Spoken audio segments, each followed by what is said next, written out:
वालेकुम दोस्तों मैं हूं सईद खान न्याजी। दोस्तों आज की इस वीडियो में हम फिल्मी तारीख का एक ऐसा वाकया आपके साथ शेयर करेंगे कि जिसे सुनने के बाद आपके होश उड़ जाएंगे। दोस्तों ये जो फिल्मी वाकया है, ये फिल्म में हीर रांझे का किस्सा है कि कैसे फिल्म स्टार एजाज जो कि मैडम नूर जहां के शोहर थे, एजाज दुरानी जो कि मैडम नूर जहां के शोहर थे, उन्होंने अपनी बीवी को छोड़कर फिरदौस बेगम के इश्क में गिरफ्तार हो गए थे। और मैडम नूर जहां ने वो वक्त कैसा गुजारा था और क्या क्या मुश्किलात उन्होंने फेस की थी और इस फिल्म में क्या क्या मुश्किलात बनी, तो ये सारी की सारी मालूमात आपके साथ इस वीडियो में शेयर करने लगे। आप मेरे वीडियो को लाइक करें, चैनल को सब्सक्राइब करें और कमेंट बॉक्स में आपने अपनी राय का ज़रूर इजहार करना है। दोस्तों फिल्म मिर्ज़ा जट की कामयाबी के बाद प्रोड्यूसर एजाज दुरानी को ख्याल आया कि वो एक लोक कहानी यानी कि हीर रांझा के ऊपर भी एक फिल्म बनाए, क्योंकि पहला जो मिर्ज़ा जट का जो उनका तजर्बा था वो काफ़ी ज़्यादा कामयाब रहा था और ये फिल्म काफ़ी ज़्यादा लॉलीवुड के ऊपर सुपर डुपर हिट रही थी बॉक्स ऑफिस के ऊपर। ठीक है, इस फिल्म की जो मौसीकी तरतीब दी थी मिर्ज़ा जट की, वो दी थी रशीद अत्रे ने। इस फिल्म के जो हिदायतकार थे वो थे मसूद परवेज़, और इस फिल्म के जो गीत लिखे थे, जो स्क्रिप्ट और मुकालमे लिखे थे, वो लिखे थे अहमद राय ने। ठीक है, और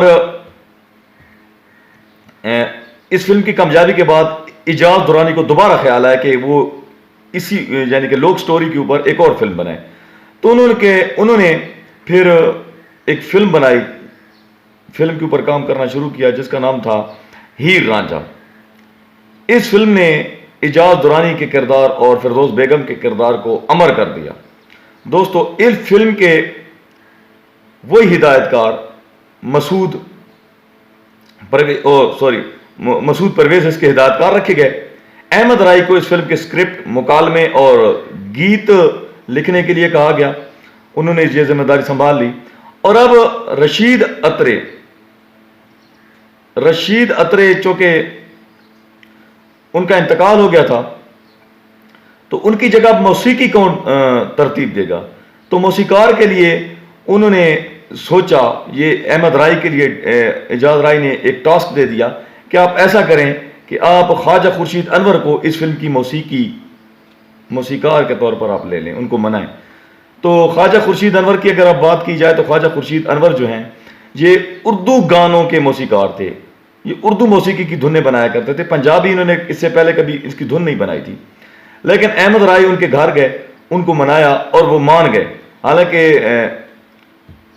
ख्वाजा खुर्शीद अनवर के बारे में यह कहा जाता था कि वो थे तो पंजाबी, लेकिन वो पंजाबी की धुन नहीं बना सकते थे, उसमें वो नाकाम थे। लेकिन ख्वाजा खुर्शीद अनवर ने ये जिम्मेदारी सौंप ली और ये जिम्मेदारी कबूल कर ली और दोस्तों इसकी शूटिंग के ऊपर काम शुरू हो गया।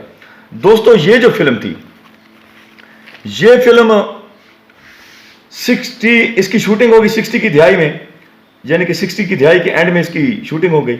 अब दोस्तों अगली बात यह है कि इस फिल्म की जो हीरो थे वो थे एजाज दुरानी, जो कि इस फिल्म के प्रोड्यूस भी कर रहे थे, और इस फिल्म की हीरोइन उन्होंने रखा था फिरदौस बेगम को। और फिरदौस बेगम चूंकि हीर का किरदार निभा रही थी, इसलिए फिरदौस बेगम के ऊपर मैडम जी की आवाज़ बहुत ज़्यादा सूट करती थी। और मैडम मलका तरन्नुम नूर जान की आवाज़ ही इस फिल्म के गानों की बहुत बड़ी डिमांड थी, क्योंकि इस फिल्म के गाने मैडम नूर जहां की आवाज़ के बगैर हिट भी नहीं हो सकते थे। अब दोस्तों मैडम नूर जहां जो थी वो एजाज दुरानी की बीवी थी और फिरदौस बेगम जो थी वो एजाज दुरानी की मुआशका थी, क्योंकि एजाज दुरानी ने जब फिल्म मिर्ज़ा जट के ऊपर हीरोइन लिया था ना इसको, फिरदौस बेगम को, तो उस वक्त से ही एजाज दुरानी जो थे वो फिरदौस बेगम के इश्क में मुब्तला हो चुके थे और ऐसा अंधा इश्क के उनको अपनी बीवी और बच्चों का भी ख्याल नहीं आ रहा था, वो ऐसे दीवाने और पागल हो रहे थे। फिर उस औरत को दोबारा अपनी फिल्म में कास्ट करना, फिरदौस बेगम को, ये मैडम नूर जहां के लिए बहुत बड़ा एक चैलेंज था और उनके लिए एक अजियत की बात थी कि वो औरत जो कि उसका घर बर्बाद कर रही है, उसके हक के ऊपर डाका डाल रही है, उसके लिए अब वो गाने कैसे गाए। तो मैडम नूरजहां को जब कहा गया कि आप इस फिल्म के गीत आपने रिकॉर्ड कराने हैं, तो मैडम नूरजहां ने क्या कर दिया, जज्बात में आकर इनकार कर दिया। ठीक है। और इजाज़ दुरानी जो थे वो बिल्कुल ही फिरदौस बेगम के इश्क में वही गिरफ्तार। तो मैडम नूरजहां के ऊपर ये काफ़ी मुश्किल वक्त था। वो रातों को उठ कर रोती भी रहती थी। उसने ना किसी पीर को छोड़ा था, ना किसी फ़कीर को छोड़ा था। बड़ी बड़ी शख्सियात की उसने मिन्नतें की कि मेरे शोहर को समझाएं, लेकिन इजाज़ दुरानी ना माने। दोस्तों वीडियो को आगे बढ़ाते हैं। फिर क्या हुआ जनाब, फिर मैडम, अब ये फिल्म जो थी ये 1960 के एंड में इसकी 60 की दिहाई के एंड में 68 में इसकी शूटिंग हो रही थी। तो उस वक्त जो थे अखबारात में इजाज़ दुरानी और फिरदौस बेगम की स्कैंडल्स अखबारात की सुर्खियां बन रहे थे, अखबारात की जीनत बन रहे थे। और उसी अखबारात के दूसरे सफ़े के ऊपर मैडम नूरजहां और जाहिया खान के जो स्कैंडल थे वो मंजरेआम पर आ रहे थे।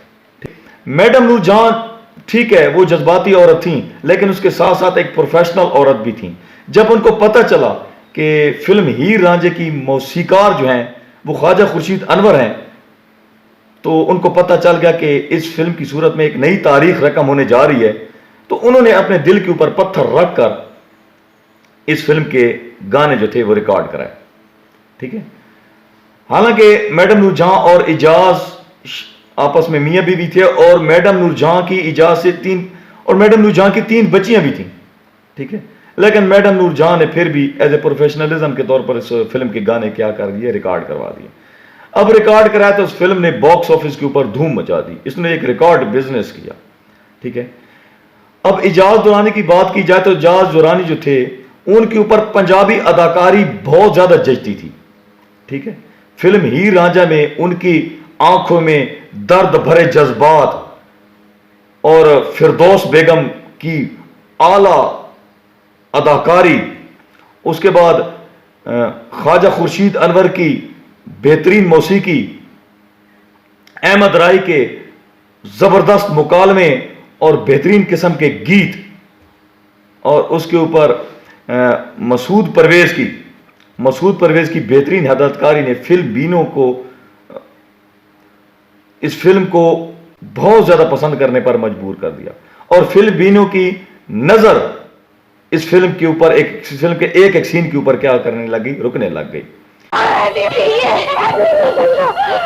मैं ते रांझे दी अमानत है मां, रांझे दी अमानत, रांझे दी रानी बाबला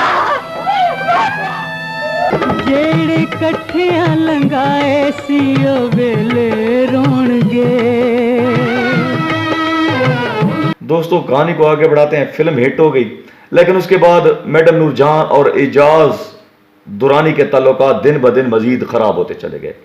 मजीद इतने खराब होते चले गए कि 1959 में मैडम नूरजहां और इजाज़ दुरानी की क्या हुई थी, शादी हुई थी, जो कि 1979 में इजाज़ ने मैडम नूरजहां को क्या दे दी, तलाक दे दी। हालांकि ये मोहब्बत भरी शादी थी, जो कि उसका दे दी मैडम नूरजहां को इजाज़ दुरानी ने, और दोनों की जिंदगी क्या हो गई, एक दूसरे से क्या हो गया जी, जुदा जुदा हो गए। ठीक है। उसके ऊपर मैडम नूरजहां के ऊपर एक कठिन वक्त आया, और फिर दोस्तों इजाज़ दुरानी 1921 तक वो जिंदा रहे, और उन इजाज़ दुरानी से 2 माह पहले फिरदौस बेगम इंतकाल कर गई। वो हमेशा के अंधेरों में चली गई, और उसके 2 महीने बाद इजाज़ दुरानी भी इस दुनिया से क्या हो गए जी, रुखसत हो गए।